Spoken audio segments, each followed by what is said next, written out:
Hello बच्चों, welcome back to my YouTube channel educational points. तो स्वागत है आपका मेरे इस नए वीडियो में। आज हम लेके आए हैं आप लोगों के लिए क्लास 10th का यूपी बोर्ड के जो बच्चे एग्जाम देने वाले हैं उनके लिए हिंदी का एक महत्वपूर्ण चैप्टर जो कि है अध्याय 4 और ये है आपके गद्य से। और अध्याय का नाम है क्या कि मतलब ये जो चैप्टर है वो लिखा है डॉक्टर राजेंद्र प्रसाद ने और इनकी रचना है भारतीय संस्कृति। तो भारतीय संस्कृति पर आधारित जितने भी सारे अभ्यास प्रश्न हैं उनके हम पार्ट 1 में आधे अभ्यास प्रश्न बता दिए हैं और पार्ट 2 में हम देखने वाले हैं उसके आगे के अभ्यास प्रश्न को। तो आज है बारी पार्ट 2 की और आज पार्ट 2 में हम इसके आगे के पैराग्राफ्स समझेंगे और उस पर आधारित जितने भी प्रश्न हैं उनको देखेंगे। तो चलिए देर न करते वीडियो को स्टार्ट करते हैं। आज का जो टॉपिक है वो होने वाला है भारतीय संस्कृति के अभ्यास प्रश्न। चलिए देखते हैं हमारा अंग पैराग्राफ, क्योंकि हमने घ तक के पैराग्राफ पिछली वीडियो में अपलोड कर दिया है।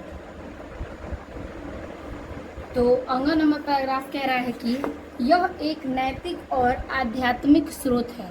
क्या है ये जो आपकी पूरी कहानी बताए गए हैं इस पूरे संस्कृति में, भारतीय संस्कृति में, उसके कहने का अर्थ है ये एक नैतिक है और आध्यात्मिक स्रोत है।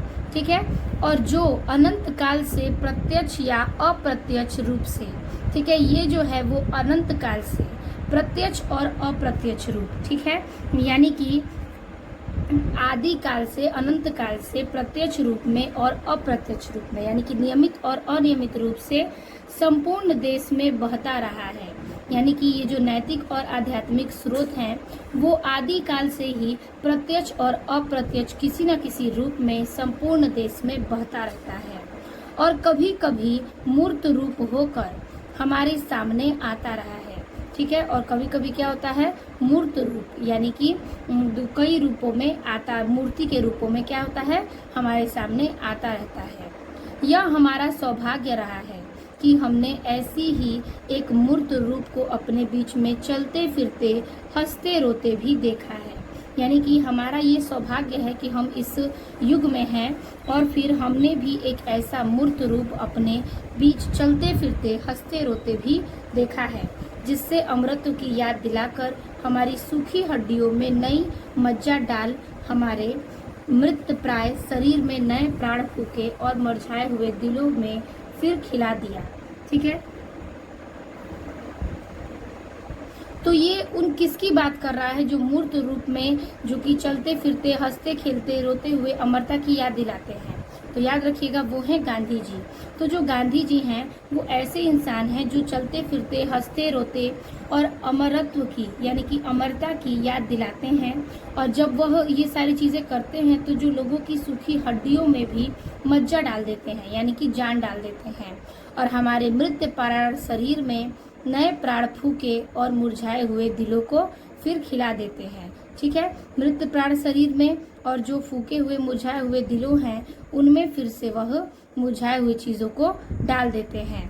यह वह अमरत्व सत्य और अहिंसा का है। यह अमरत्व क्या है, सत्य और अहिंसा का है, जो केवल इसी देश के लिए आज मानव मात्र के जीवन के लिए अत्यंत आवश्यक हो गया है। ठीक है, ये क्या है कि आज मानव मात्र जीवन के लिए अत्यंत आवश्यक हो गया है। हम इस देश में प्रजातंत्र की स्थापना कर चुके हैं। ठीक है, हम हमारे इस देश में प्रजातंत्र की स्थापना कर चुके हैं। ठीक है, फिर कह रहा है कि कर चुके हैं, फिर आगे कह रहा है जिसका अर्थ है व्यक्ति को पूर्ण स्वतंत्रता, जिसमें वह अपना पूरा विकास कर सके और साथ ही सामूहिक और सामाजिक एकता भी।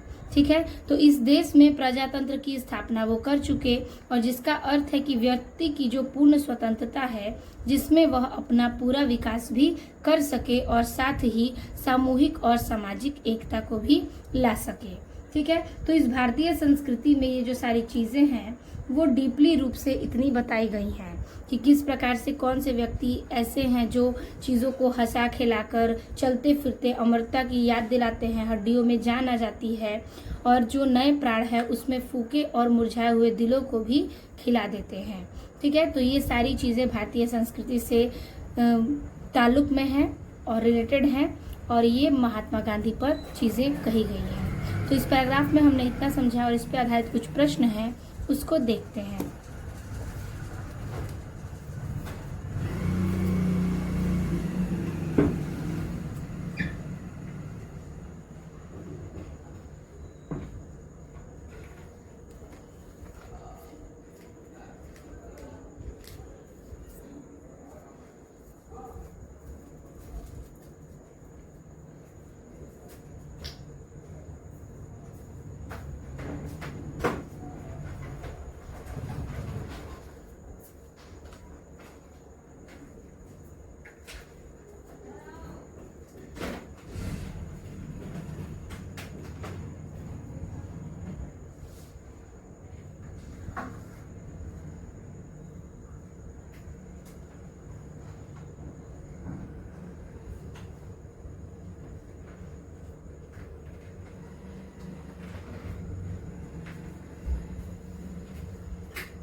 तो इस पैराग्राफ में हमारा पहला क्वेश्चन है कि उपयुक्त गद्यांश का संदर्भ लिखिए।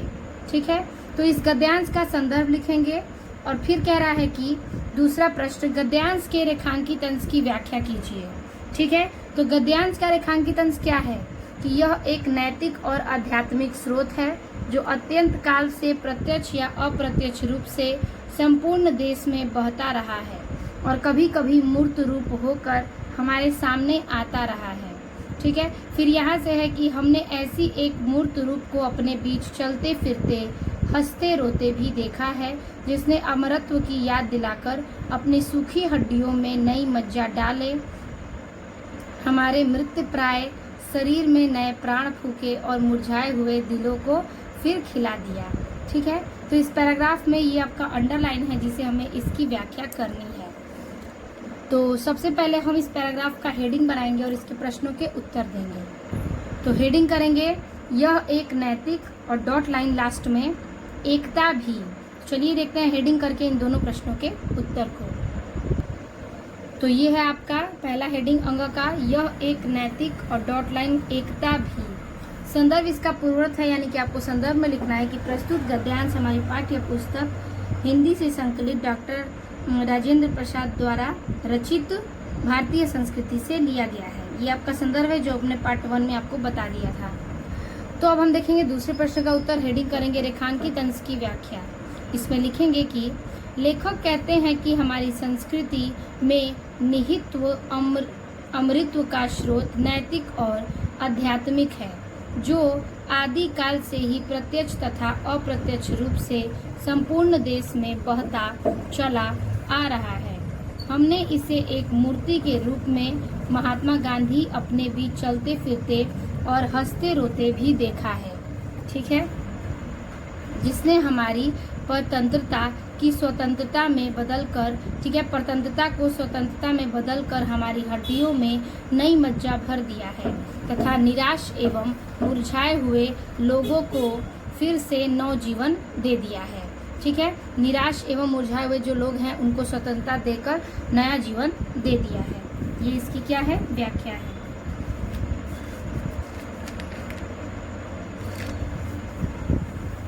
अगला इसमें दूसरा प्रश्न कह रहा है कि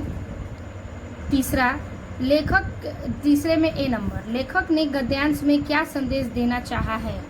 उत्तर लिखेंगे कि लेखक ने गद्यांश में सत्य और अहिंसा के महत्व को बताया है। वह यह संदेश देना चाहते हैं कि यह केवल हमारे देश के लिए नहीं बल्कि पूरे मानव जीवन के लिए बहुत ही आवश्यक है, ठीक है। तो लेखक ने गद्यांश में सत्य अहिंसा का और महत्व बताया है और संदेश में ये कहा है कि यह केवल हमारे देश के लिए ही नहीं बल्कि पूरे मानव जीवन के लिए बहुत ही आवश्यक है, ठीक है। अब हम लिखेंगे इसके बी प्रश्न को। तो इस पैराग्राफ का बी नंबर कह रहा है हमें अमरत्व की याद दिलाकर किसने मृत्यु प्राय शरीर में नए प्राण फूके। इसका उत्तर लिखेंगे। तो उत्तर लिखेंगे कि हमें अमरत्व की याद दिलाकर सत्य और अहिंसा के ने मृत्यु प्राय शरीर में नए प्राण फूके हैं, ठीक है। अब देखिए इसमें हम आपका कह रहा है सी नंबर क्वेश्चन कि प्रजातंत्र का आशय स्पष्ट कीजिए। इसका उत्तर लिखेंगे कि प्रजातंत्र का आशय है व्यक्ति की पूर्ण स्वतंत्रता, जिसमें वह अपना पूरा विकास कर सके और साथ ही सामूहिक और सामाजिक एकता भी बनी रहे, ठीक है। ये हो गया आपके सी का उत्तर। अगला है आपका डी नंबर क्वेश्चन कि मानव मात्र के लिए क्या अत्यंत आवश्यक हो गया है। इसका उत्तर लिखेंगे कि मानव मात्र के लिए सत्य और अहिंसा का मार्ग अत्यंत आवश्यक हो गया है, ठीक है। तो ये हो गया आपके अंग पैराग्राफ के कुल 6 प्रश्नों के उत्तर, ठीक है। तो ये था आपका अंग पैराग्राफ। अब हम चलेंगे च पैराग्राफ पर। अब देखिए च पैराग्राफ क्या कह रहा है। व्यक्ति अपनी उन्नति और विकास चाहता है और यदि एक ही उन्नति और विकास दूसरों की उन्नति और विकास में बाधक हो तो संघर्ष उत्पन्न होता है, ठीक है। कह रहा है कि जब व्यक्ति अपनी उन्नति एवं विकास चाहे तब, ठीक है, जब कोई व्यक्ति अपनी उन्नति यानी कि आगे की उन्नति को और विकास को जब चाहता है तब यदि एक ही उन्नति विकास दूसरे के उन्नति और विकास में बाधा उत्पन्न करे, जब एक की उन्नति हो और विकास हो और दूसरा व्यक्ति उसमें बाधा उत्पन्न करे तो संघर्ष उत्पन्न होता है। यानी कि चीज़ों में क्या होती हैं, संघर्ष यानी कठिनाइयाँ आने लगती हैं। और यह संघर्ष तभी दूर हो सकता है जब सबके विश्वास के पथ अहिंसा के हों। यानी कि ये संघर्ष हमारा तभी दूर होगा जब किसी के विकास में हम क्या करें, उसके बीच में न पड़े, अहिंसा के हो जाए, पथ के रास्ते पर अपने अपने रास्ते पर चले तब हो। हमारी सारी संस्कृति का मूल धार यानी कि मूल धार जो है, हमारी सारी संस्कृति का जो मूल कर्तव्य है, इसी अहिंसा तत्व पर स्थापित रहा है। ठीक है, इसी अहिंसा तत्व पर क्या है, विराजमान है, स्थापित है। जहाँ जहाँ हमारे नैतिक सिद्धांतों का वर्णन आया है, यानी जिस जिस जगह हमारे नैतिक सिद्धांत, जितने भी सारे जिंदगी के या फिर दैनिक जीवन के सिद्धांत हैं, उनका वर्णन आया है, अहिंसा को ही उसमें मुख्य स्थान दिया गया है। ठीक है, अहिंसा को ही उसमें मुख्य स्थान दिया गया है। अहिंसा का दूसरा नाम या दूसरा रूप क्या है, त्याग है। अहिंसा का मतलब क्या होता है, त्याग होता है, यानी कि व्यक्ति विकास, दूसरे के विकास के लिए अपनी चीज़ों को अगर त्याग दे तो उसमें क्या होगा, संघर्ष नहीं पड़ेगा। तो अहिंसा का दूसरा ही नाम क्या है, त्याग है। और हिंसा का दूसरा रूप या दूसरा नाम स्वार्थ है। तो हिंसा मने स्वार्थ होगा और अहिंसा मने त्याग होगा।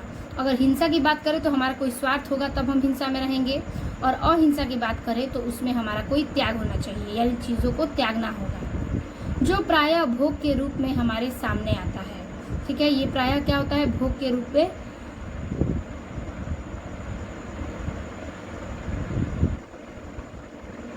हमारे सामने आता है। पर हमारी सभ्यता ने तो भोग भी त्याग से ही निकलता है, यानी हमारी सभ्यता भी भोग के त्याग से निकलती है, और भोग भी त्याग में ही पाया जाता है। ठीक है, और भोग भी क्या होता है, त्याग में पाया जाता है।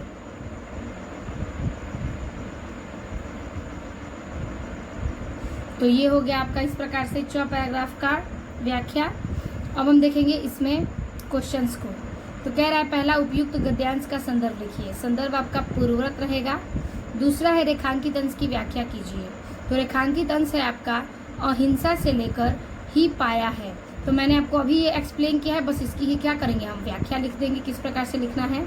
तो इस पैराग्राफ का हेडिंग बनाएंगे, व्यक्ति अपनी डॉट लाइन लास्ट के वर्ड ही पाया है। तो हेडिंग हो जाएगा, व्यक्ति अपनी डॉट लाइन ही पाया है। पहला नंबर संदर्भ लिखेंगे, पूर्वरत। ठीक है, संदर्भ इसका क्या है, पूर्वरत है। और रेखांकित अंश की व्याख्या लिखेंगे कि लेखक कहते हैं कि अहिंसा का दूसरा नाम ही क्या है, त्याग है। इसी प्रकार हिंसा का दूसरा नाम क्या है, स्वार्थ है। अब हिंसा का रूप पदार्थों के भोग के रूप में हमारे सामने आता है। जो हिंसा है वो पदार्थ के भोग के रूप में हमारे समक्ष, यानी हमारे सामने आता है। मनुष्य स्वार्थ के कारण जब पदार्थों का अकेले ही उपभोग करता है, ठीक है, जब मनुष्य स्वार्थ में होता है तो अपने पदार्थ का उपयोग खुद ही अकेले करता है, ठीक है, उपभोग करता है, तभी हिंसा का जन्म होता है, यानी कि स्वार्थ का। और भारतीय संस्कृति में त्याग और भोग का समन्वय है, यानी कि तुलना है, नियंत्रण है, समन्वय है।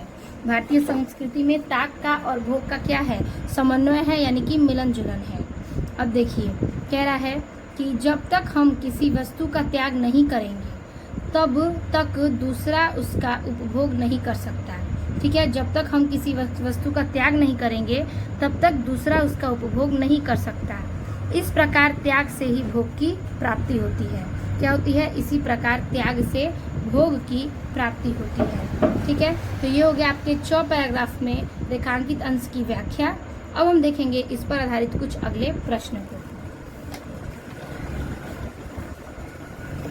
तो 4 नंबर का अगला प्रश्न कह रहा है कि तीसरे का ए नंबर कि लेखक के अनुसार हमारी संस्कृति का मूलधार क्या है। चलिए इसका उत्तर देखते हैं। उत्तर लिखेंगे कि लेखक के अनुसार हमारी संस्कृति का मूलधार अहिंसा है। ठीक है, अब देखिए है दूसरा नंबर प्रश्न बी नंबर कि लेखक के अनुसार संघर्ष कैसे दूर हो सकता है। इसका उत्तर लिखेंगे कि लेखक के अनुसार संघर्ष अहिंसा के मार्ग पर चलकर दूर हो सकता है। अहिंसा का मतलब होता है क्या, त्यागना, तो त्यागने से संघर्ष दूर हो सकता है। अगला है सी नंबर कि मानव मात्र के लिए क्या अत्यंत आवश्यक हो गया है। उत्तर लिखेंगे मानव मात्र के लिए अहिंसा का पालन करना अत्यंत आवश्यक हो गया है।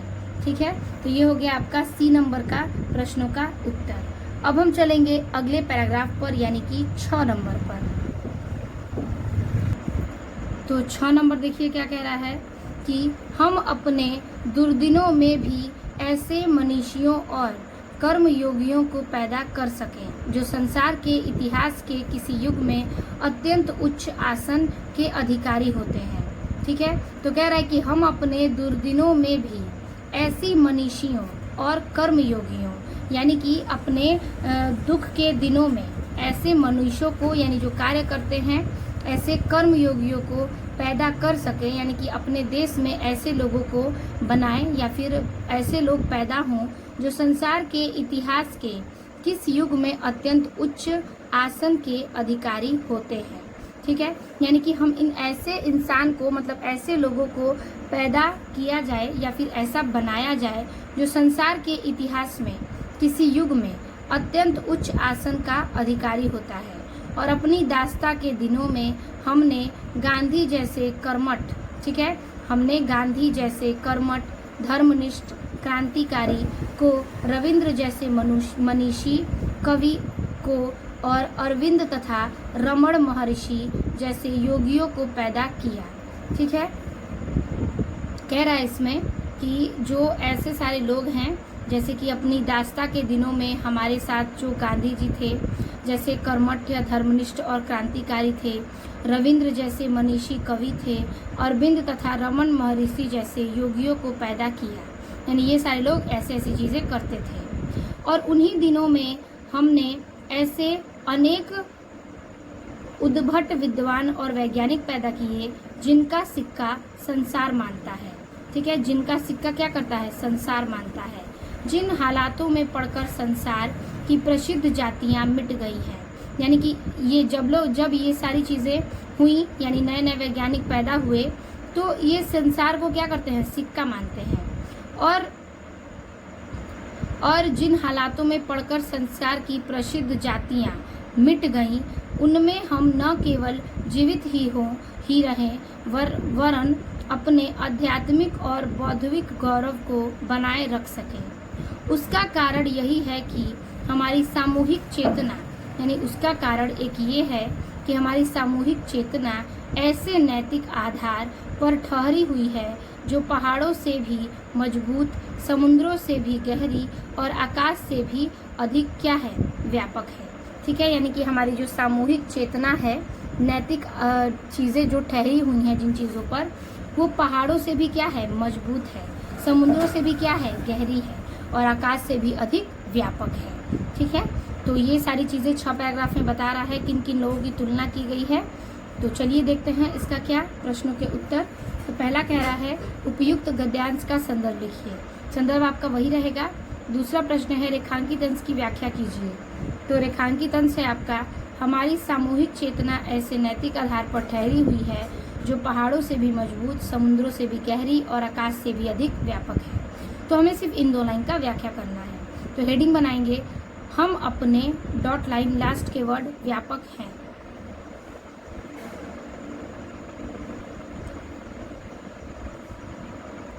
तो 6 नंबर लिखेंगे, हम अपने डॉट लाइन व्यापक हैं।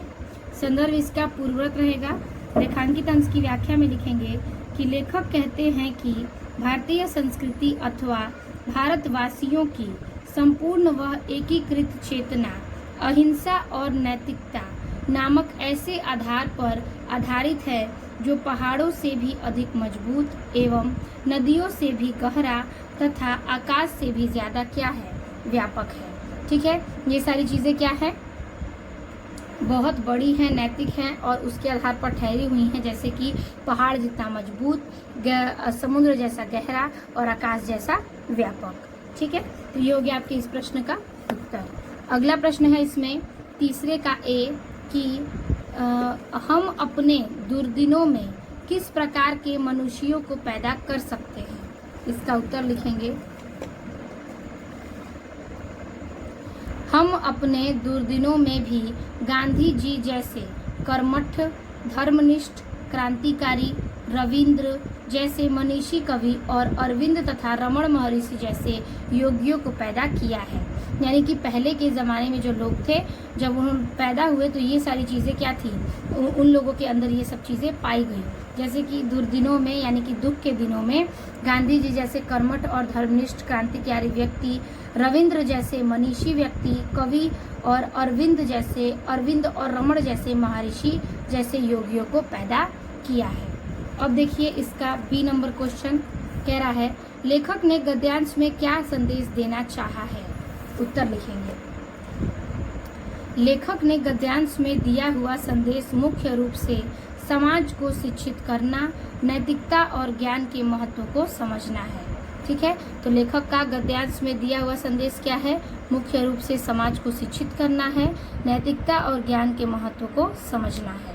ठीक है, तो ये हो गया आपके 6 पैराग्राफ में 5 प्रश्नों के उत्तर, यानी कि 4 प्रश्नों के उत्तर। चलिए देखते हैं अब हम आगे ज पैराग्राफ।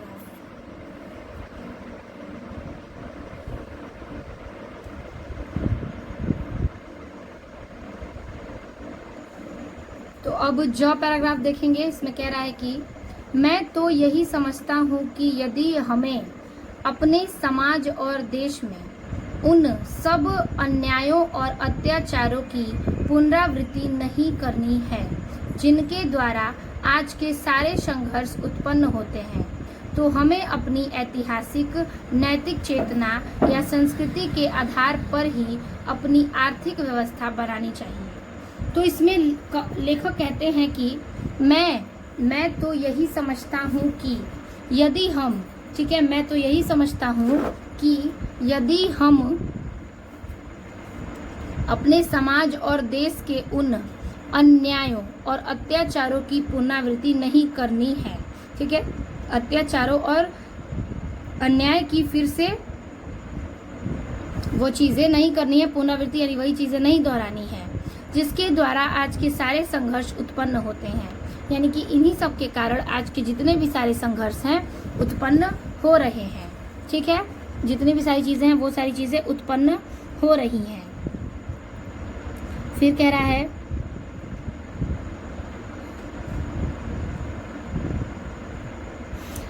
तो हमें अपनी ऐतिहासिक नैतिक चेतना या संस्कृति के आधार पर ही अपनी आर्थिक व्यवस्था बनानी चाहिए।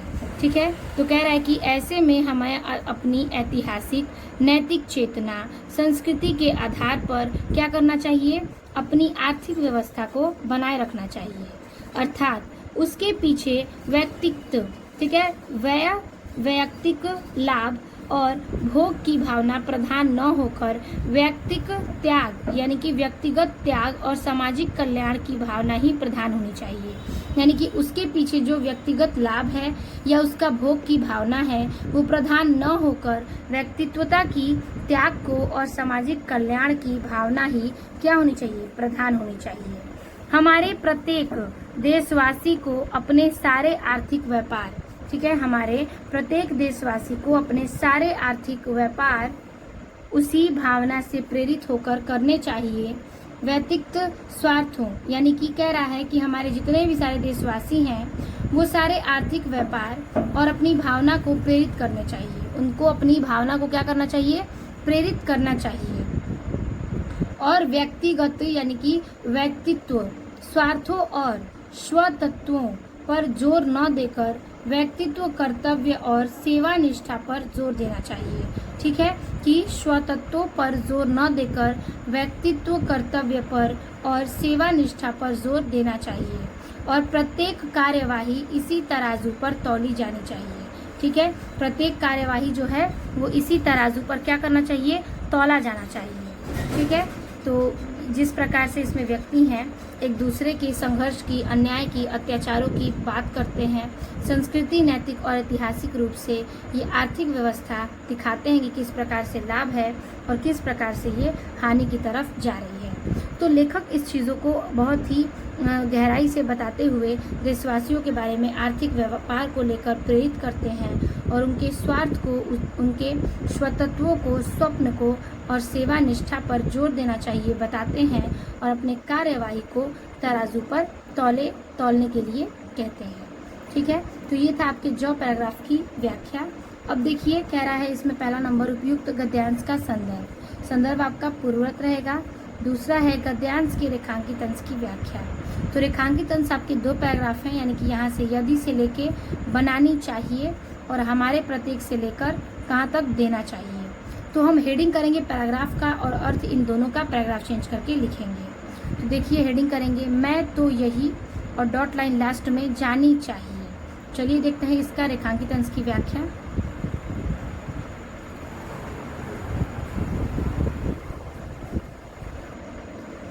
तो देखिए इसमें लिखेंगे कि मैं तो यही और डॉट लाइन जानी चाहिए। हेडिंग करेंगे, संदर्भ इसका पूर्ववत रहेगा। रेखांकित अंश की व्याख्या थोड़ी बड़ी है और 2 पैराग्राफ में थी, तो हम पैराग्राफ चेंज करके दोनों को देखेंगे। लिखेंगे लेखक कहते हैं कि हमें समाज और देश में अन्यायों और अत्याचारों को फिर से न दोहराए जाने के लिए अपनी आर्थिक व्यवस्था में परिवर्तन करना चाहिए।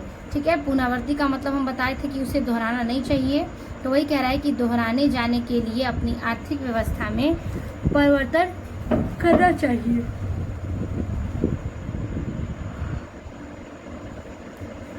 आर्थिक व्यवस्था के दूषित होने के कारण ही सारे संघर्ष दूषित होने के कारण सारे संघर्ष जो है वो उत्पन्न होते हैं।